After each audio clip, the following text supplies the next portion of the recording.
மற்ற கிரகங்கள் ஆட்சியை விட ஆட்சி கர்ண கொடூரமாக இருக்கும் என்று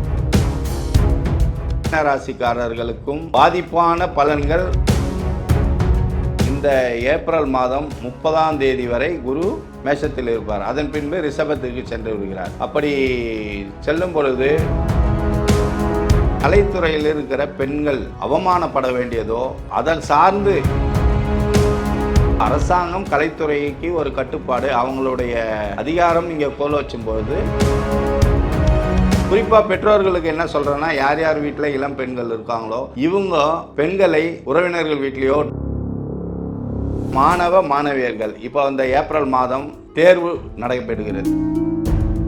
அரசாங்கத்தின் மூலியமாக செவ்வாய் தான் சட்டம், காவல்துறையால் குருவின் பார்வை 5ஆம் வீடு 7ஆம் வீடு 9 வரும்பொழுது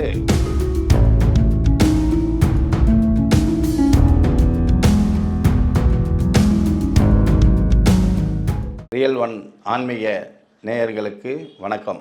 இன்று 14/4/2024 தமிழ் புத்தாண்டு தினத்தை முன்னிட்டு பலன்களை பார்க்க போகிறோம். இந்த வருடம் தமிழ் புத்தாண்டை முன்னிட்டு எப்படி இருக்கும் என்பதை நாம் மேஷத்திலிருந்து மீனம் வரை 12 ராசிகளுக்கு பலன்களை பார்க்க போகிறோம்.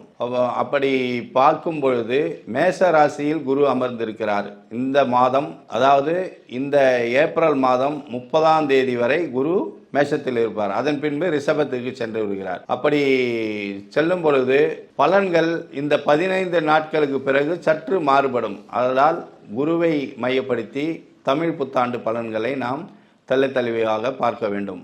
அதாவது இந்த ஆண்டு குருவை தவிர்த்து எந்த ராசியிலுமே கிரகங்கள் பெயர்ச்சி இல்லை.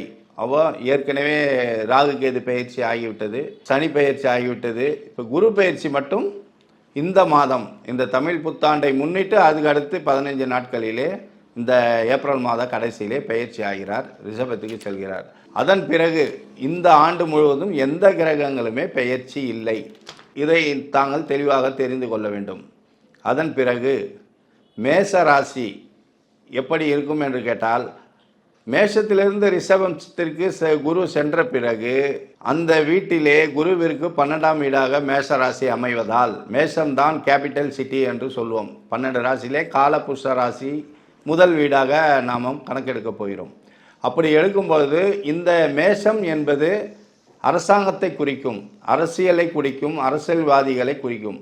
அப்படி நாம் பார்க்கும் பொழுது இந்த மேஷத்தை முதலிலே நாம் பலன் எடுத்தால், இந்த செவ்வாய் தான் இந்த பஞ்சாங்கத்திலே குறிப்பிடும்படி போலவே பஞ்சாங்கத்திலே செவ்வாய் ஆட்சி செய்கிறார்.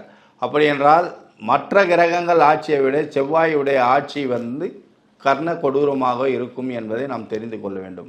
அடாவிடி, அதிரடி, அமர்க்கலம், இதை நாம் மனதில் வைத்துக் கொள்ள வேண்டும்.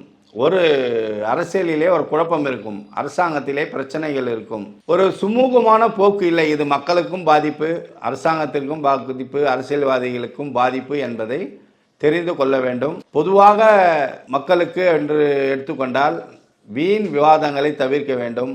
குடும்பத்திலே சண்டை சச்சரவுகளை தவிர்க்க வேண்டும். சமாதான போக்கை மேற்கொள்வது அனைத்து ராசிகளுக்குமே நல்லது. இது பொது. மேஷ ராசிக்காரர்களுக்கும் விருச்சிக ராசிக்காரர்களுக்கும் மீன ராசிக்காரர்களுக்கும் பாதிப்பான பலன்கள் 30% உள்ளது.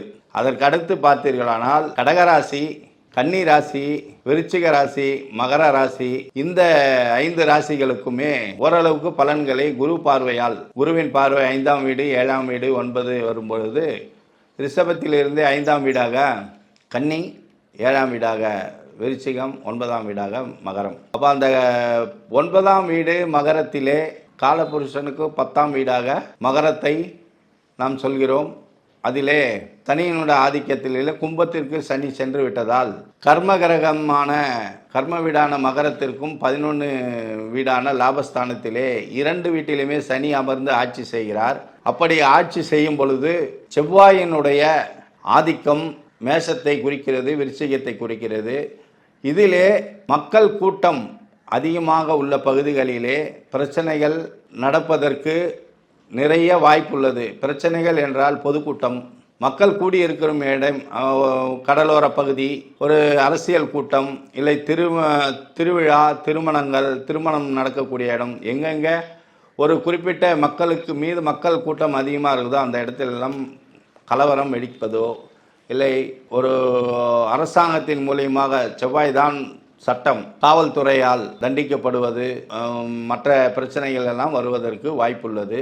2023 சோபக்கிருதிலிருந்து 2024 குரோதி ஆண்டுக்காக நாம் பயணம் செய்ய போகிறோம். இந்த குரோதி ஆண்டு எப்படி இருக்கும் அப்படின்னா, முக்கியமாக நம்ம நாட்டை ஆட்சி செய்யக்கூடிய அரசியல்வாதிகள், அதுக்கு அடுத்து நம்மளை மகிழ்விக்கக்கூடிய கலைத்துறையினர், அதற்கு அடுத்து பார்த்தீங்கன்னா தொழிலாளர்களுக்கும் வியாபாரிகளுக்கும் தொழில் அதிபர்களுக்கும் குறிப்பாக பெண்களுக்கு அப்படின்றது எடுக்கிறத விட அதற்கு அடுத்து பார்த்தீங்கன்னா மாணவியர்கள். இப்போ அந்த ஏப்ரல் மாதம் தேர்வு நடைபெறுகிறது. தேர்வு முடிந்த பின்பு அவர்கள் அடுத்த கட்டத்துக்கு செல்ல போகிறார். அடுத்த கட்டத்துக்கு உண்டான பலன்கள் எப்படி இருக்கும், பள்ளி கல்லூரி இதற்கு அடுத்த கட்டத்தை நோக்கி மாணவியர்கள் செல்வது. அப்போ மாணவர்களுக்கு இவர்களுடைய எதிர்காலங்கள் எப்படி இருக்கும் அப்படின்றத பற்றி நம்ம பார்க்க போகிறோம்.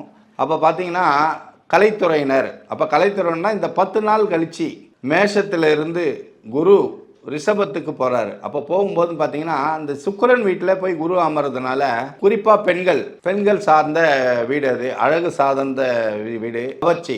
ஸோ இது மாதிரி போகிறதுனால ஆலயம் சார்ந்த விஷயங்கள், அதை நம்ம ஆலயங்கள் சார்ந்த விஷயங்கள்னா பெண்கள் ஆண்கள் எல்லாருமே சேர்த்துனா ஆன்மீகத்தில் ஈடுபாடு அதிகமாகும். முதல்ல இந்த ஆண்டில் ஆரம்பிக்கும் பொழுது.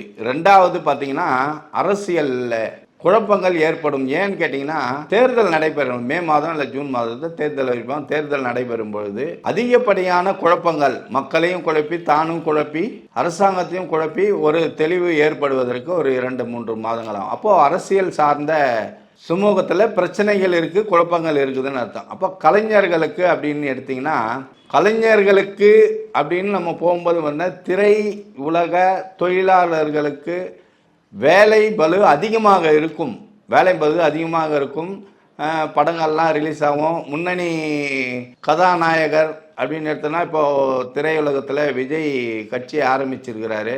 அதே மாதிரி அரசாங்கத்தினுடைய தலையீடு திரையுலகத்தில் இருக்கும். அதனால் ஒரு குழப்பம் ஏற்படும், அந்த ஒரு சலசலப்பு இருக்கும், இரு பிரிவாக இருக்கும். திரையுலகத்தில் இரு பிரிவினர் ஆகுவாங்க. அப்போ இந்த அரசாங்கத்துக்கு சப்போர்ட் பண்ணுறது, அரசாங்கத்துக்கு எதிராக இருக்குதுன்னு பிரிவினை உண்டு ஏற்படும். அதனால் சில குழப்பங்களோடும் வேலை தடைப்படுவதற்குண்டான சாத்தியக்கூறுகள் அதிகபட்சமாக இருக்குது. அப்போ அந்த ஸ்ட்ரைக் மாதிரி போகும் அப்படின்ற மாதிரி இருக்குது. ஏன் அப்படின்ட்டு கேட்டிங்கன்னா, ரிஷபத்தில் குரு அமரும் பொழுது ஒரு ஸ்ட்ரைட் ஃபார்வேர்டு.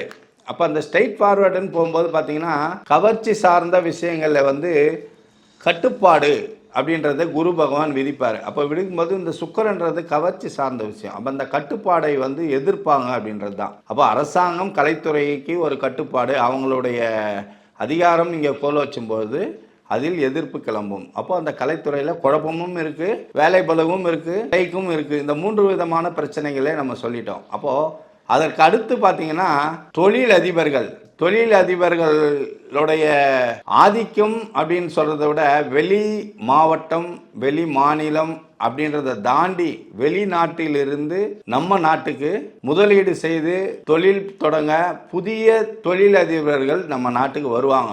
அது எப்படின்னு கேட்டிங்கன்னா, அடிமட்டத்தில் இருக்கக்கூடிய சிறு குறு வியாபாரிகள் பாதிக்கக்கூடிய அளவுக்கு பெரிய அளவில் தொழிலாளர்களுக்கு மட்டும் பாதிப்பு இல்லாமல் தொழிலதிபர்களும் பாதிப்பாங்க. அப்போது வெளிநாட்டுடைய மூலதனம் இங்கே வர்றது ஒரு பக்கம் இருந்தாலும் அவர்களுடைய தொழில் வரும். அப்போ தொழிலாளர்கள் பிரச்சனை அப்படின்னு கேட்டிங்கன்னா, வேற்று மாநிலத்தவருக்கும் நம்ம மாநிலத்தில் இருக்கக்கூடிய தொழிலாளர்களுக்கும் சிறு சிறு சலசலப்பு, சண்டை சச்சரவுகள் இதெல்லாம் ஏற்பட வாய்ப்பு இருக்குது. அப்போ என்ன கேட்டிங்கன்னா, வேற்று மாநிலத்தில் இருந்து இங்கே வேலை செய்யக்கூடிய மனிதர்களால், நம்ம நாட்டில் இருக்கக்கூடிய தொழிலாளர்களால், இவர்கள் இருவருக்கும் சண்டை சச்சரவுகள் இருக்குது. அதுக்கு அடுத்தது முக்கியமாக பார்த்தீங்கன்னா பெண்கள் அப்படின்னு எடுத்திங்கன்னா, கலைத்துறையிலையும் பெண்கள் இருக்காங்க, மற்ற துறையிலையும் இருக்கிறாங்க. அப்போ கலைத்துறையில் இருக்கிற பெண்கள் அவமானப்பட வேண்டியதோ, அதன் சார்ந்து ஏதாவது ஒரு விஷயங்கள் மீடியாவுக்கு வெளிப்படையாக தெரியறதோ, அதனால் பேசும் பொருளாக வருது. மக்களுக்கு ஒரு நியூஸ், டாப்லைன் நியூஸ் அப்படின்னு சொல்லக்கூடிய ஹெட்லைன் நியூஸ்ன்றது அடிக்கடி வரக்கூடியதாக இருக்கும். திரைத்துறையில் இருக்கிற பெண்கள் மட்டும் இல்லை, வேற காலேஜ் படிக்கிற பசங்களோ பெண்களோ இந்த மாதிரி இளம் வயது பெண்கள் ஜாக்கிரதையாக இருக்கணும். குறிப்பாக பெற்றோர்களுக்கு என்ன சொல்கிறேன்னா, யார் யார் வீட்டில் இளம் பெண்கள் இருக்காங்களோ இவங்க பெண்களை உறவினர்கள் வீட்லேயோ டூருக்கோ இந்த மாதிரி இடத்துக்கெல்லாம் வெளியே அனுப்பக்கூடாது. பெண்களுடைய இருக்கிற வீட்டில் பெற்றோர்கள் கண்காணிப்பு அதிகமாக இருக்கணும். இன்னும் கொஞ்சம் கூடுதல் கவனம், நம் பெண்களை பெற்றவர்கள் கூடுதல் கவனம் எடுத்து பெண்களை கண்காணிக்க வேண்டும். வெளியில் அவங்கள அனுப்பக்கூடாது அப்படின்றதுல நீங்கள் கொஞ்சம் கவனமாக இருக்கணும். ஏன்னா இது குரோதி ஆண்டு அப்படின்றதுனால கலவரம் வெளியிலையும் இருக்கலாம், வீட்டுக்குள்ளேயும் இருக்கலாம், நம்ம பக்கத்துலேயும் இருக்கலாம், எதிர்க்கணும். குரோதி ஆண்டு, எச்சரிக்கையாக இருக்க வேண்டிய ஆண்டு.